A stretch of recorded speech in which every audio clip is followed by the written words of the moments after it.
Year of the Black Pony by Walt Morey. The conclusion, chapter 14. I went outside and stood looking up at Christmas Ridge, rising sheer and white into the night blue. The hope that had built up in me at Ma's fighting stand was beginning to leak away. I felt that getting this liquor was a sort of last-ditch stand for her. I just had to find some. I considered riding into town and waking the owner of the pastime, but I didn't know where he lived or if he'd be home on this night. Running Nellie into town and back would take a good 3 hours. She wasn't as fast or strong as Lucifer. The next couple hours could be critical for Lucifer. Then I thought of Sam Fletcher. His place was just over Christmas Ridge, a half-hour's ride away. If he didn't have liquor, some of his dozen riders certainly would. This was Christmas Eve, and they'd probably be celebrating. Sam Fletcher's house was dark. So were the bunkhouse windows. I pounded on the house door and kept pounding. Finally, there was a light. Fletcher came to the door, yawning and rubbing his eyes. He'd pulled on pants over his long johns, and he was barefoot. He held the lamp high and blinked at me. "Boy," he grumbled, "what are you doing out this time of night? Don't you know it's long past time all decent folks were in bed and rogues were on the road? Besides, this is Christmas Eve. You ought to be home." "Well, come in, come in." I stepped into the big barren living room and said, "I'm sorry to wake you, Mr. Fletcher, but I need some whiskey right away." "Whiskey?" He scowled at me. "You're starting pretty young, ain't you?" "I need it for Lucifer. He's sick. He can't get up. Ma wants it to give him a boost." He shuffled toward the kitchen and I followed. "Lucifer," he shook his head at the name. "Is that the pony Frank got from me?" "Yes," I said. "Sick, you say? What's wrong with him?" "I had to ride into town during the blizzard. He got frosted lung." "That's bad," he muttered, "real bad." 2 bottles stood on the counter in the kitchen. Both were empty. "Sorry," he said. "Seems like I can't help you." "What about some of your hands? Would they have some?" "Could be. That just could be." "Well, good thinking, boy. Wait till I get my boots on, and we'll go see." He was maddeningly slow, pulling on his boots, getting into an old jacket and lighting the lantern. He talked all the time. "Seen you riding that black devil, didn't I? Never thought anybody'd do that, let alone a sapling like you. Just shows you never can tell about a man or a horse." "Mr. Fletcher, can you hurry a little?" I said. "They're waiting for me." "Relax, boy," he said easily. "Horses been known to live for days with frosted lung. That's the trouble with young fellas these days. Can't never wait. Always in a hurry. Gotta rush here, gotta rush there. Don't know what they're going to do when they get there. Can't ever take their time." "All right, I'm ready." When the lantern lit the interior of the bunkhouse, heads popped up from every bunk. "Hey, Sam, for the love of Mike, it ain't morning yet," someone grumbled. "Boy needs whiskey for a sick horse," Fletcher said. "Any here?" A half-dozen bottles stood on a table. Some had liquor in them. Fletcher began pouring the liquor into 1 bottle. A voice complained, "You can't mix them, Sam." "What's taste to a horse?" Fletcher handed me a bottle more than 3/4 full of about 4 different brands. "Here you are, boy. I hope it helps." Going home, I gave Nellie the roughest run she'd ever had. When I walked into the barn, they were putting a new hot blanket around Lucifer's chest.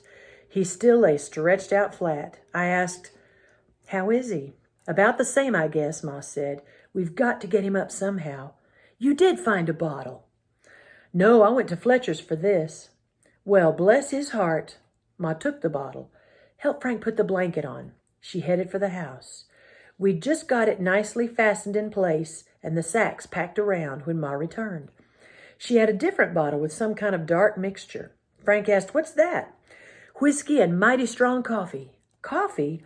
Coffee's a stimulant." Ma sat down in the straw and cradled Lucifer's head in her lap. Frank tipped his head up and Ma worked the neck of the bottle into the corner of his mouth and tilted it. He didn't swallow. The liquid ran out. She stroked his neck, talked to him in a low, intimate voice, and tried again. This time I saw the convulsive movement of muscles as he swallowed. "Ah, that's it, that's it." Frank's voice was jubilant. "He's taken it." I'll never forget that picture of Ma sitting there in the straw on the barn floor, the lantern glow making shining highlights in her black hair as she bent over Lucifer, crooning softly. She coaxed him into swallowing the whole bottle of coffee whiskey mixture. Then she stood up. "Now then," she said, very businesslike, "we'll let him be. We'll keep on with the hot packs for a couple more hours. Then we'll give him some more coffee and whiskey and see what happens." "You think he might get up then?" I asked hopefully. "Christopher," Ma said soberly, "he'd better." I went back to keeping the fire going and the hot water coming. Ma and Frank did all the wringing out of the blanket and packing it around Lucifer's chest. I was about dead on my feet. Once Frank had to wake me to bring more water. I knew Ma was about at the end of her rope, too. There were strain lines around her mouth and a tired droop to her shoulders. Frank tried to get her to go up to the house and rest, but she shook her head. "I've come this far," she said stubbornly. "I'm going to see it through." Ellie slept through the night without waking once. Gray light was seeping into the barn, and Frank had turned off the lantern when Ma decided to give Lucifer the next bottle of coffee and whiskey. As before, she sat with his head in her lap and worked the neck of the bottle into a corner of his mouth and tipped it up. Frank and I watched, anxiously. Lucifer began to swallow almost immediately. He took the whole bottle without stopping. "That's more like it," Frank said. Ma patted Lucifer's head and stood up. If she'd been tired before, she didn't show it now.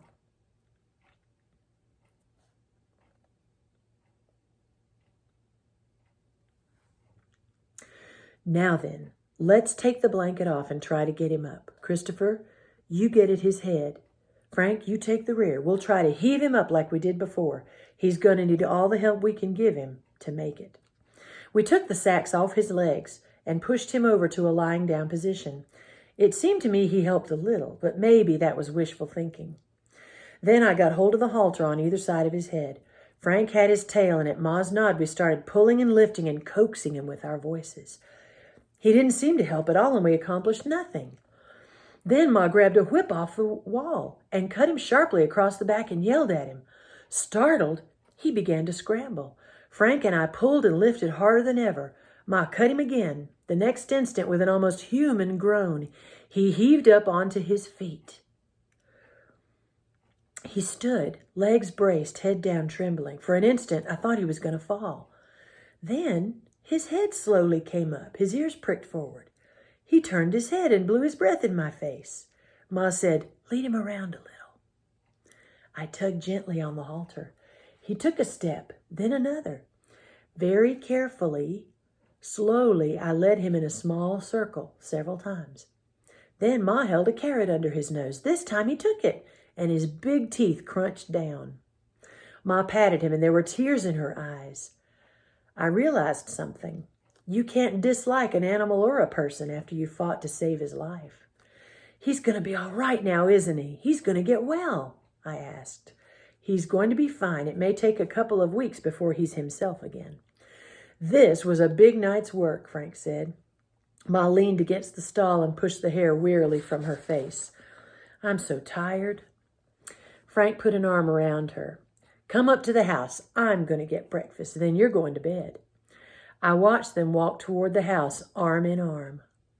The sun burst over Christmas Ridge and poured the day's first light into the valley. Ellie was almost well again. Lucifer was going to be all right. I had the .22 rifle I'd wanted.